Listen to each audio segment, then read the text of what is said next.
क्या इन्होंने नहीं समझा कि जिस अल्लाह ने आसमानों और जमीन को पैदा किया और वो इनके पैदा करने से थका नहीं, वो इस बात पर भी कादिर है कि मुर्दों को जिंदा कर दे?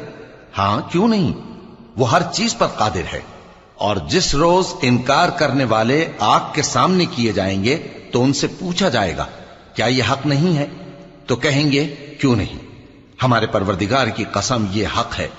अल्लाह फरमाएगा कि तुम जो दुनिया में कुफ्र किया करते थे, तो अब उसकी वजह से अजाब के मजे चखो। बस ए नबी, जिस तरह और आली हिम्मत पैगंबर सब्र करते रहे हैं, उसी तरह तुम भी सब्र करो और इनके लिए अजाब जल्दी न मांगो।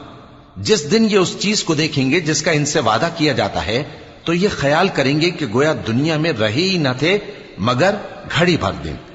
ये कुरान पैगाम है जो पहुंचाया जा चुका, सो अब वही हलाक होंगे जो नाफरमान थे।